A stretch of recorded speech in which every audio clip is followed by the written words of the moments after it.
are wishing to know more about fishing, you don't need a book. Just come and see the Hook and the Cook. If you are looking to know more about cooking, you know where to look. Just come and see the Hook and the Cook. Scotty will hook 'em, and Paul he will cook 'em. They like to travel and learn new stuff. Come and see the Hook and the Cook.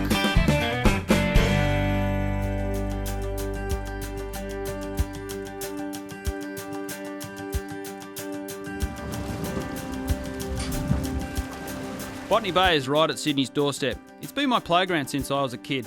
Join Paul and I as we source local seafood and find out there's still plenty to discover in the bay.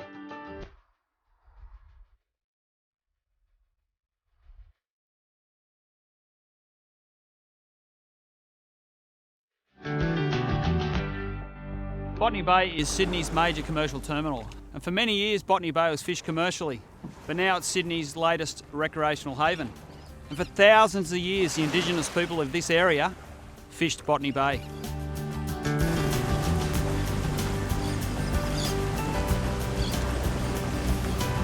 I've got a couple of great dishes planned for today. Scotty's taking me out to source some blue swimmer crabs and flathead. We also need to head ashore to see if we can find a special ingredient. Okay, Paul, just try and get me over some of that sandy area, because that's probably your best spot for the crabs. Yeah, just in here? Just straight in. Yep. Spread right out along that edge there. I think it'll work well. Okay, fishing with crab pots. A couple of things to remember. One is to have a nice visible float with your name and your address on it, most important. And a good fresh bait. And you're only allowed 5 pots per person, or 5 witches' hats, I should say. Is their correct name. And a good fresh bait. Now these are bonito we caught the other day. So fix him on. Now the way it works is the bait's in the centre and the wire ring sits on the sand on the bottom, and these 2 floats here hold up the mesh up off the bottom. The crab comes along trying to get to the bait, can't get to the bait, so it tries to climb up the net, gets entangled. And hopefully that's what's going to work for us today.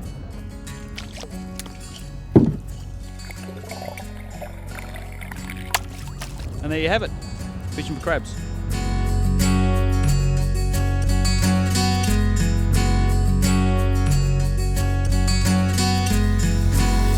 Come back along this area with soft plastics and spin for flathead and maybe trevally or a bream.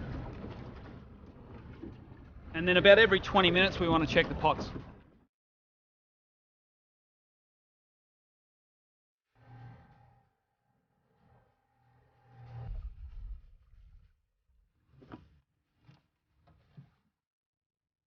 No, nothing. Yay! Got one! Hey! There you go! Look at that fella! Okay, nice. Would be a legal crab, but it is a female and it's got full of eggs, so we'll put her back and hopefully get a few male crabs. Yep, got one. Looks like a few of them. Oh, he's going to fall in, this bugger. Yes, 2. Beautiful. As you can see, we just got 2 nice blue swimmer crabs. We're just checking for size. He's definitely a legal crab, no problems at all. It's a male crab, as we had a female before. So I'm going to hang on to this one. So the female are more rounder, are they? Yeah, got the rounder shape to hold the eggs. Yeah. When you decide to keep a blue swimmer, Paul, we want to just put him straight onto ice. Okay. With 2 good crabs in the bag, we head out to see if we can land a flathead or 2.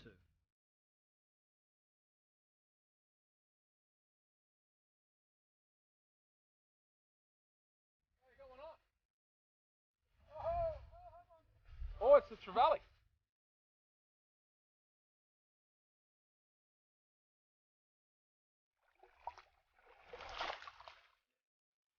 It's a nice trevally.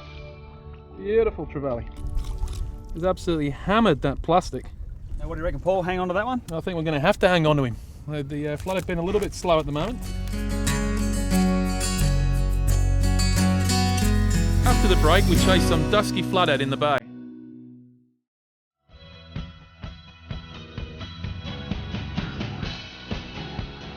We're heading out to try a few of Scotty's favourite flathead spots.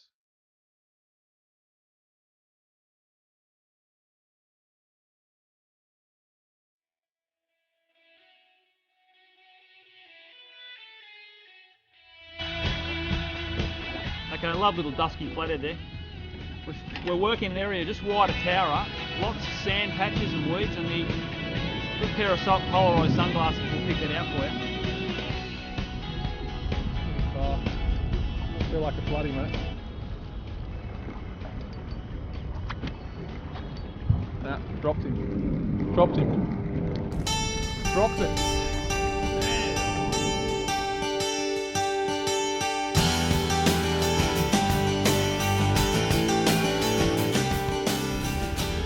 Paul and myself are out in the deeper water in the bay, 3 to 4 metres of water, looking for flathead. Not doing any good. So we decided to move right up into the shallows. Now flathead are an ambush predator, and up here already we've seen a lot of life zipping around the weeds here in the shallows, probably metre and a half. And I've taken 2 or 3 nice little fish already. So we're just hoping, we'll just keep working across the shallows here, we might nail a nice one. Yeah, look at that, that's a lovely fish. I saw him take that. He came right up to the boat and smashed it.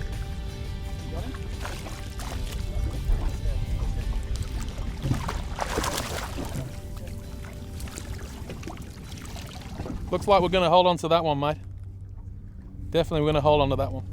Yeah, that's a lovely fish.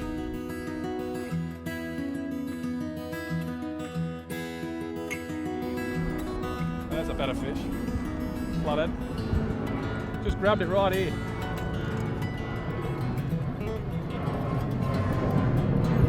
It's a nice size too. Huh? Try and keep his head down. I think he's just moved the lure out of his mouth. Just keep the rod up. Nice and easy.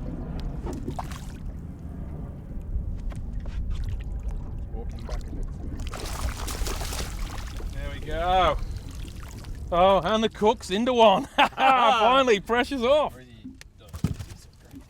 Okay guys, we've got a beautiful flathead here, and we've got enough to cook really, to be honest, and I'm going to put this one back. Give me the bag of grips. I'll tell you what, this is the part I really enjoy, is watching them go back in. There you go, mate. Look at that. It's almost as good as cooking them. Okay, you've seen Paul and I both get a couple of nice flathead today, and this is what's been working for us, the bloodworm wriggler, and a nice, well-balanced outfit. Now, flathead fishing in the bay normally work areas between 1 metre to 5 metres of water. Cast out and allow your lure to sink to the bottom, and then just slow flicking action will give the lure action off the bottom. Okay, resembling a small bait fish. Flathead being an ambush predator, can't resist these little things.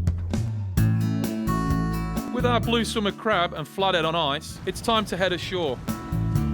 We pull in at Kurnell National Park. This is where Captain Cook first landed in the Endeavour back in 1770. It's quite amazing to imagine Cook and his crew walking the same stretch of beach all those years ago.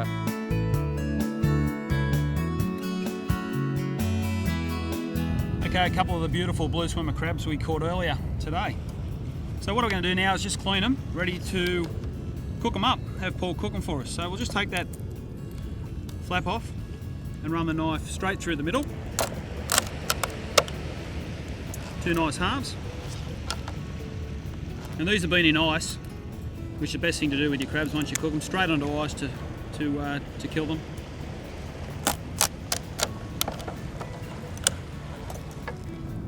Okay, once you've cut your crab in half, ready for the cooking, we need to clean him. Pull the top shell off and just give it a good rinse. Pull a dead man's fingers off, rinse all the inners out, nice and clean, ready for the cook up. There we go, Paul. Crab's all ready, mate. Absolutely beautiful, Scott. We're going to do a coconut crab. So first of all, I'm going to get my pan smoking hot. It's nice and hot now. In go the crabs. And then we're going to put our aromatics in here, which is our lemongrass. Our lemongrass and ginger are going in.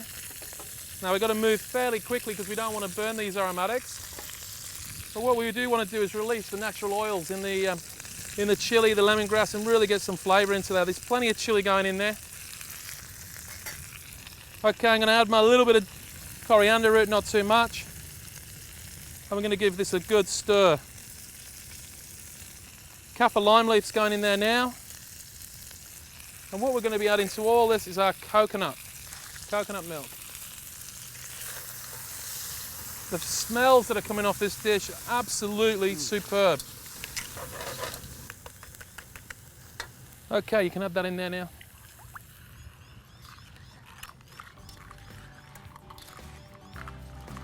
Okay, we're just going to wait for this to boil. Okay, and that's going to cook the crab. A little bit later on, we're going to add our pumpkin and our beans. Coming up, the cook gets busy, and we take a tour with a man that sure knows his bush tucker. After about 4 minutes, our coconut crab has come to the boil. Time for a taste, and then we add the rest of our ingredients. It's actually tasting fantastic at the moment, to be honest with you. But we are going to put a little bit of palm sugar in here, just a little bit for sweetness. We're adding our pumpkin as well now, just to warm through. Some beautiful green beans.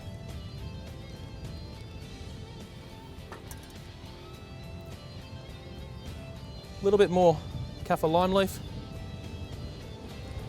A little bit of lime juice.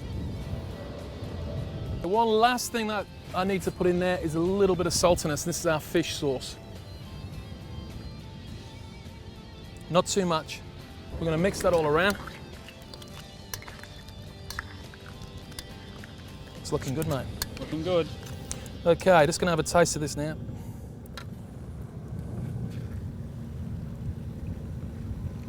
Mate, that is absolutely beautiful. So all what's left to do now is just dish this beautiful sweet crab up.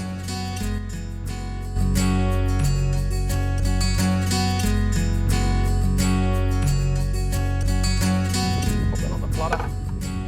There we go, chili coconut crab with glass noodles. The main dish that I'm cooking today is modelled on the dish that Sir Joseph Banks first cooked up using ingredients he sourced locally. I'm hoping to find Banks' secret ingredient right here, but I've got no idea really what I'm looking for. So we've called in the help of an expert, a local discovery ranger, David Wright. First dish I think that Joseph Banks has written down is that it was stingray. Ah, yeah. Poached in cider, and they did it with warrigal greens. Oh, yeah, there's some just here to tell you the truth, but this stuff, growing up this high away from the tidal water, you know what I mean? You shake the sand off it, neither. Hang on, I'll give you a bit first, just to show you it's not going to kill you. But if we can find a bit down on the sand where it's going yellow, it's got more texture and more saltier taste. A bit salty flavour. This has got quite a green flavour. Yeah. So what's the actual indigenous tribe? No, these are the Guigals. Yep. They speak an old Darrijal language right from Sydney Harbour down to the Shellhaven River at Nowra. Wow. Now, they over 500 different languages here. Yeah. We all ate different foods because what's to your area, but all the ground rules are the same. Yeah. About killing things and preserving things, because we all got totems of an animal and a plant, and you have to preserve your totem and only touch it in duress times. So that forms a kind of conservation right across the country with everyone. Yeah. Pretty sustainable. Yeah. And them other flowers over there, well, we'll get over and I'll show you, but they're pig face. These things are all right, they're like a dessert. And you pull him down that way and you eat that white pip in him there. You try that. Oh, mate. Tastes a bit like kiwi fruit. Oh, right, yeah. You've got to be red, have they, to pick? Got to be red. The flower has to die on the top, then the bottom will go swell up and go red, and that says it's right. Sweet as. Yeah. That's beautiful. Oh, very sweet, yeah. Absolutely beautiful. So when Cook landed, whereabouts was his boat? See that red buoy out there, as a matter of fact? That's where he parked his boat, so they tell me. Okay. Now, at that time, this bay would have been only about 12 foot deep. Is that right? That right there, yeah. And that's why he only come in this far. Wow. He said now, but now it's being dredged out to 250 foot deep Yeah. to get them big tankers in it. Now this yellow stuff, see? Oh yeah. Watch the sand on it. It'll get a bit crunchy. To a bit of the green stuff, you know what I mean? Now, I reckon this stuff tastes better. Oh yeah. Salty. More saltier in it. Yeah, really nice. Where that one's more kind of a bitter one. Yeah. This Dex dish that I'm going to cook up. Ah, right, I'll yeah. throw some warrigal greens in it now. I've got some for free. It's great. Now, where's the caviar? No, I'm only joking. Caviar. We got to catch a fish, don't you? And squeeze the eggs out of him. So, all along here, you've got different sorts of plants and that what they use. You ever heard of tea tree oil? Yep. Comes from the leaves of that tree. Okay. So just pick some of them leaves, boil them up in your pot, scrape the oil off, and you got pure tea tree oil. Beautiful. They would cook a lot in this stuff too. The sheets, back. yeah, pull it off, Yeah. shake it out, wet it down, and wrap their fish in it.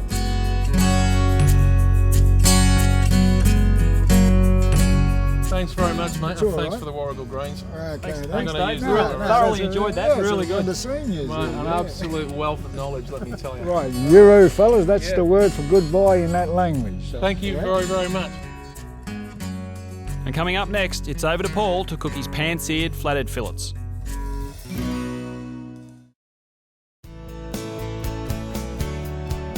We're going to fillet our flathead for Paul's main dish. You just drop the knife behind the last fin and cut forward till you hit the bone, and then turn the knife and then run it out the back. For the dish that I'm cooking today, we don't need any skin on it. So what you do, you can run your thumb around the back here. And just one quick action, takes all the scales off as well, straight through like so.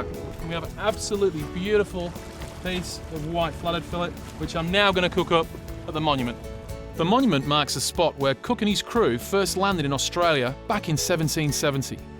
There you go, mate. Just pop them down there. Come down there for you. Yeah, beautiful. I'm going to head off and have a fish.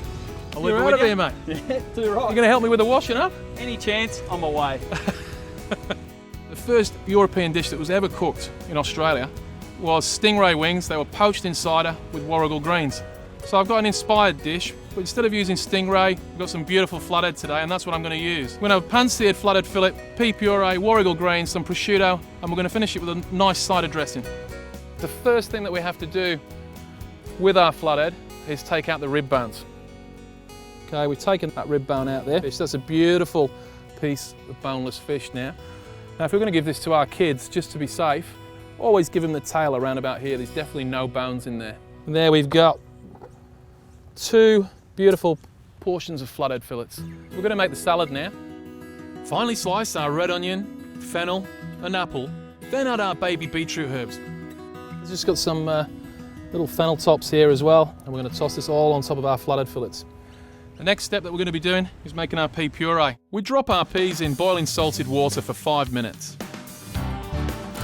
Our peas now have boiled. I'm going to pass them through a sieve. Straight into a colander. Okay, we're going to let them drain. Straight into a sieve. Then we're going to push them through our sieve to make our pea puree.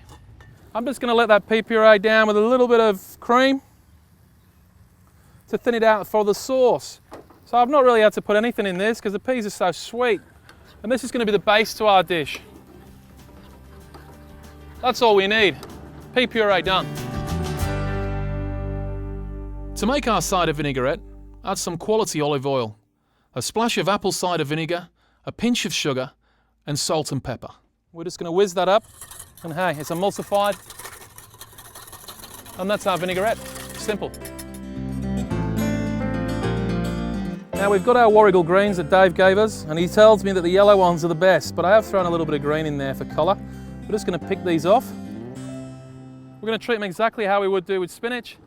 We're going to put some salt in the water, and I'm just going to lightly blanch them. When we say blanch, it just means cooking where we're not going to overcook. So we want to retain the colour, but we also want to soften the actual vegetable. Okay, that goes in. Okay guys, so I've taken the warrigal greens. We're just going to drain them, leave them there, they'll stay nice and hot. Now we're going to cook our fish now. Oil goes in. I'm going to put a little bit of butter in here, just a little bit for our fish. With this fish being a white fish, it doesn't take long at all to cook. So in go our tails. And as I say, we don't need to season the fish, it's just come out of the water, so it's absolutely superb. Now while that fish is cooking, I'm just going to warm my pea puree. Now this fish won't take long at all, so let's just have a look. Needs just a little bit longer. Then we're going to turn that fish over, and I'm going to turn the actual pan off, and that fish will stay nice and warm while I'm plating up, and it'll carry on cooking. Look how beautiful that fish is coming up now. So I'm just going to leave it on this side for maybe just another minute or so, and then I'm going to turn that completely off. Okay, for plating up, what we've got here now is our pea puree. I'm just going to let that down a little bit with a little bit of cream. You don't want it to dry out, we want it to be a puree. On the plate. I'm going to throw my prosciutto in now. I'm going to turn the fish off now, and now we're going to start to plate. Okay, so we're going to put some puree in the middle of the plate. We're going to put our prosciutto on there now, which gives the dish an actual salty sort of a feel. Straight on there. I'm going to pop our fish on there.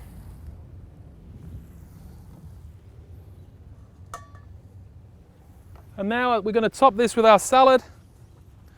So we're going to throw our little bit of vinaigrette in here. That's our cider vinaigrette. Just to finish the dish, I made something here which is just some cider vinegar and some sugar, and I've reduced it, and there we have it. Very, very simple, beautiful pan-seared flathead fillets with warrigal greens and a cider vinaigrette. Hey Scotty! Come on mate, come and try this! Have a taste of that mate and see what you think. Looks damn pretty good to me. You've got to get right down the bottom and have a taste of those Dave's warrigal greens. Yeah, where are those warrigal greens? Right in the middle mate. How's it taste? Oh, sensational. You get that vinegar through them? What a dish. That's absolutely delicious. I reckon Sir Joseph Banks would have loved this.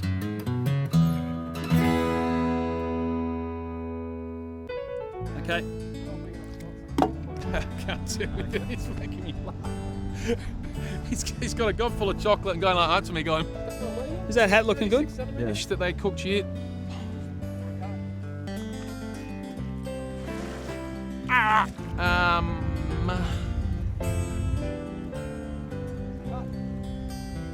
And here we are at Captain Cook's Landing Monument.